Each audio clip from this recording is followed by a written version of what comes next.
In-depth analysis of Lonesome Dove, a human epic in the western wilderness. The vast American West, where wind stirs the dust and loneliness lingers, Larry McMurtry's Lonesome Dove weaves a poignant epic of a group's quest for freedom and meaning.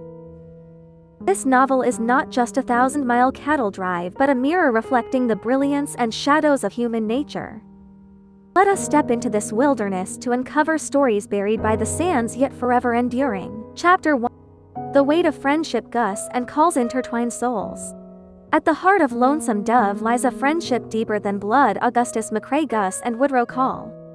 Gus, witty and life-loving, contrasts with Call, stoic and duty-bound as a mountain. Former Texas Rangers, they now run a struggling livestock company in Laredo. The novel opens as they decide to lead a group of cowboys, driving cattle from Texas to Montana, embarking on a journey that will transform them all. Gus's charm lies in his complexity, a poet who diffuses tension with words, a warrior unflinching in danger. Yet, his heart carries the lingering ache for his lost love, Clara. Call, defined by responsibility, protects the young cowboy Newt and plans the cattle drive with relentless discipline. Their complementary natures make them interdependent in critical moments.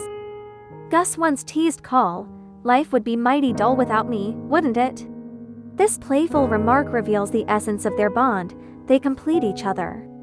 Such friendship resonates in reality. In the 19th century, explorers Lewis and Clark crossed North America, their trust and synergy turning the impossible into reality. Lewis excelled in diplomacy and documentation, while Clark mastered navigation and leadership, much like Gus and Call. Their bond shows how friendship can be a pillar of survival in harsh conditions. Gus and Call's relationship, though strong, isn't without flaws. Call occasionally bristles at Gus's frivolity, while Gus finds Call overly serious. During the cattle drive, these tensions grow, making their bond feel authentic. When debating whether to press northward, Call favors logic, while Gus leans toward risk.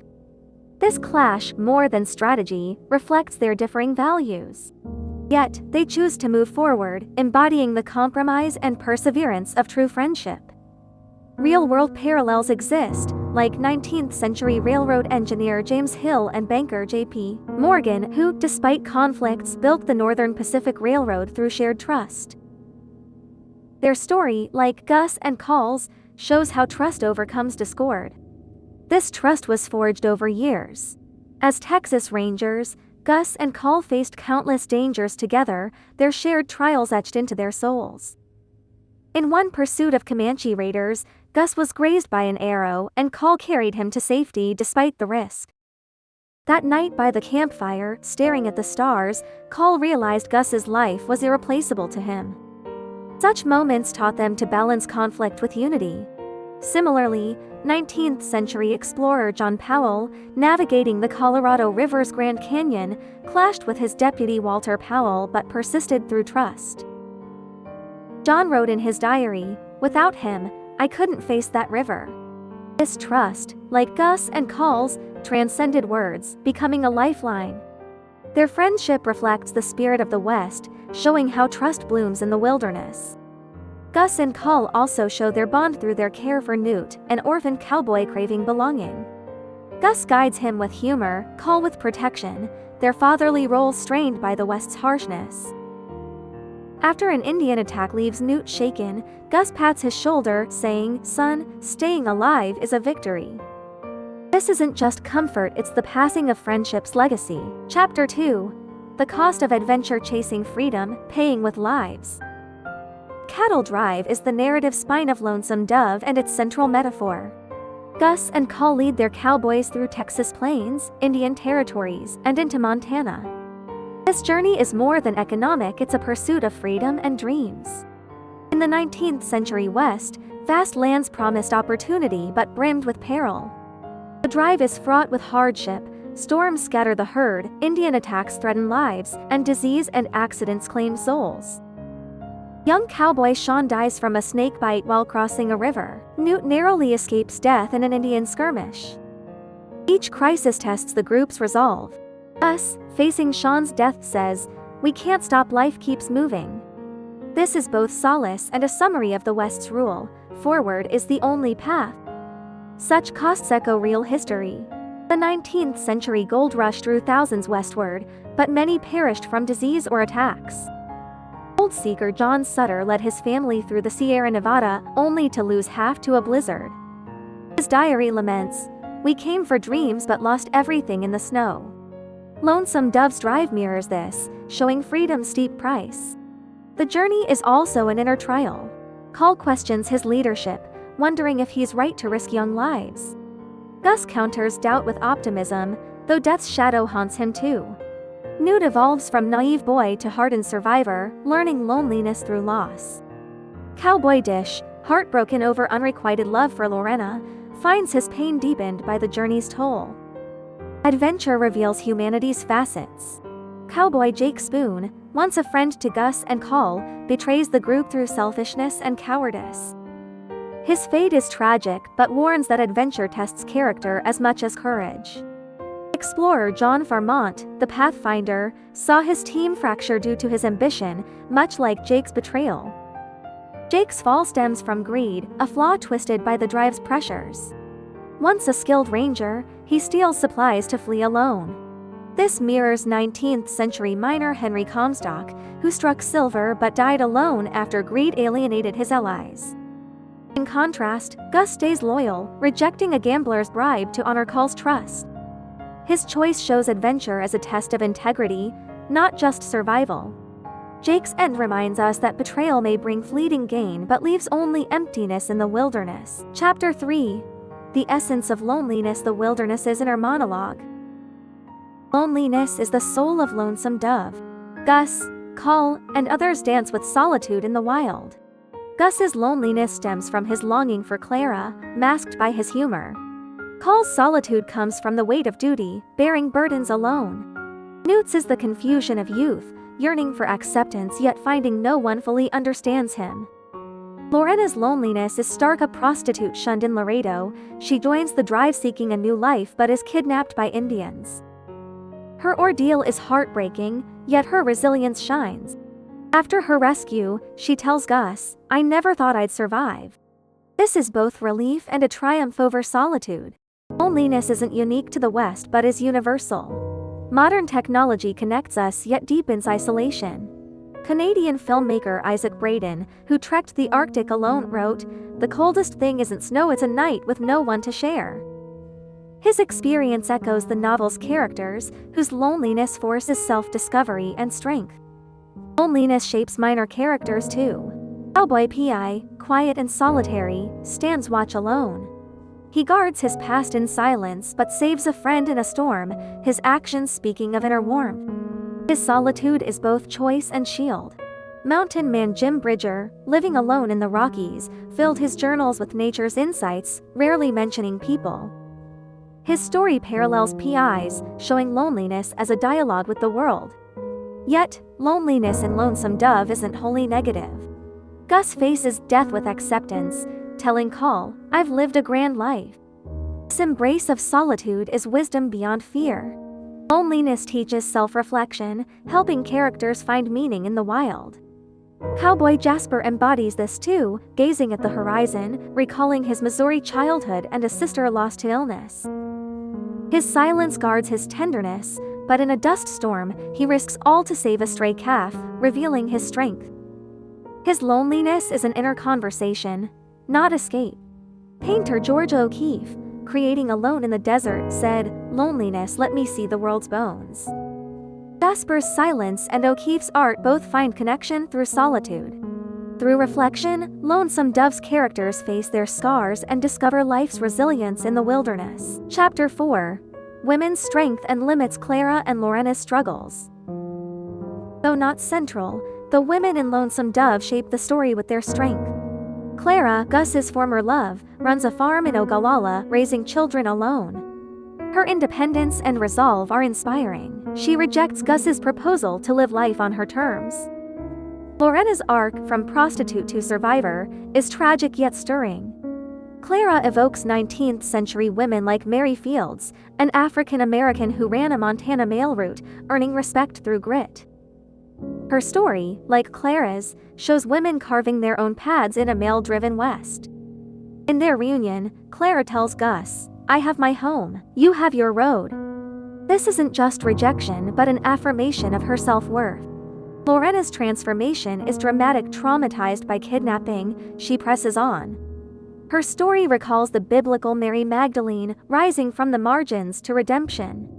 Lorena's resilience shows humanity's capacity for rebirth as she learns to read, seeking to shed her past.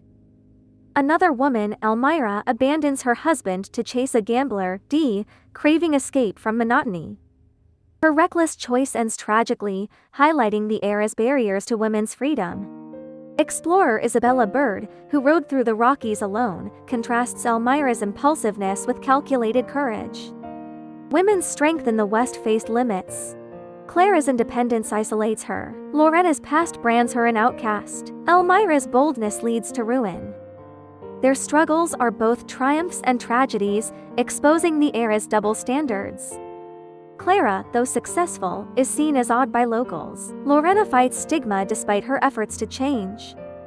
Their plights echo writer Charlotte Perkins Gilman, whose The Yellow Wallpaper exposed women's societal constraints. Clara earns respect by aiding neighbors. Lorena, with Gus's support, begins writing her story to reclaim herself. Their fight, like wildflowers in the wilderness, blooms defiantly. Chapter 5. Man vs. Nature: The West's Beauty and Brutality. The Western wilderness is Lonesome Dove's stage and crucible. Vast plains, raging rivers, and fierce storms are both breathtaking and deadly. Floods devastate the herd, drought tests survival. Nature's indifference dwarfs all. Gus, awed, says at night, "This land outlives us all." His words capture humanity's fraught relationship with nature. We seek to conquer, yet it endures. Call battles nature with strategy, plotting routes and facing crises, trying to tame the untamable. Their contrasting views, reverence versus defiance, reflect humanity's dual stance. History mirrors this. Railroad builder Theodore Judah lost lives conquering the Rockies.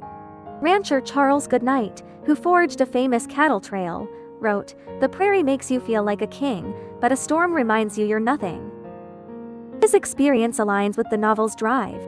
Nature also teaches. Newt learns to hear the wind, sensing life's fleeting eternity.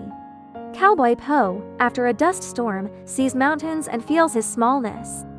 Writer John Muir said, "Nature teaches humility and courage." Nature shows the characters their limits and, in struggle, their purpose. Young Mexican cowboy Bolivar, who plays guitar at night, sings of home.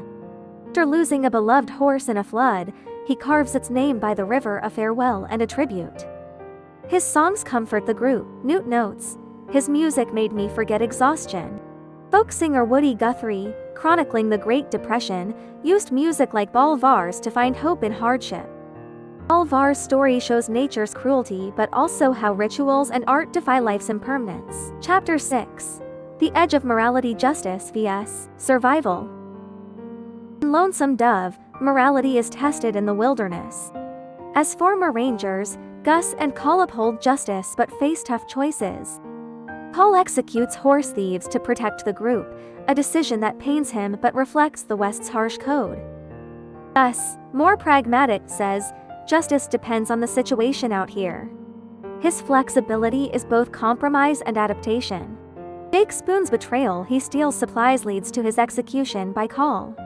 This recalls lawman Wyatt Earp, who chose justice over friendship in Dodge City, writing, "Friendship matters, but justice more." Newt's growth involves moral lessons. Witnessing death and betrayal, he learns right from wrong. After an Indian clash, he refuses to kill needlessly, showing compassion. His act of giving water to an injured Indian captive, unnoticed but approved by Call, mirrors abolitionist Harriet Tubman's risks to save slaves. Newt's small kindnesses shine in the wilderness. The novel's portrayal of Indians as both threats and victims adds moral complexity. Gus reflects, "They're just trying to survive, like us." This acknowledges shared humanity and questions absolute morality. Chapter 7. The Marks of Time: Memory and Legacy. Lonesome Dove is a journey through time as much as space. Gus and Call's adventure is their life's peak and a farewell to youth. Gus's death marks a turning point, his life sealing their friendship. Call honors his wish, bringing his body back to Laredo, guarding their shared memory. Memory permeates the novel. Clara recalls her past with Gus. Lorena tries to forget her trauma. Newt seeks his roots. Their memories, like the Western land, hold pain and hope. Historian Frederick Jackson Turner wrote, "The West's story is America's soul." Lonesome Dove captures this, passing down the West spirit. Legacy is values continuation. Call rebuilds the livestock company for Newt and the survivors, echoing rancher John Chisholm, who funded schools for the West's future. Call gives Newt Gus's watch, urging him to remember their journey. The watch, a symbol of memory, carries Gus's laughter and lessons. Newt's growth recalls Mark Twain, who said, "My childhood was the Mississippi's gift." Call's legacy ensures friendship and courage endure, like a spark igniting hope. Epilogue: The Eternal Wilderness. Lonesome Dove's lessons. Lonesome Dove is a human epic. Friendship, sacrifice, loneliness, women's struggles, nature's trials, moral dilemmas, and memory weave its soul. It's not just Western history but a quest for life's meaning. At the novel's end, Call returns Gus's body to Texas, fulfilling his wish, a final testament to friendship and life. Gus's words, "We lived, and that's enough," inspire us to cherish every moment. Lonesome Dove asks, in an uncertain world, how do we face loneliness, chase dreams, and protect bonds? The answer lies in the wilderness, waiting to be found.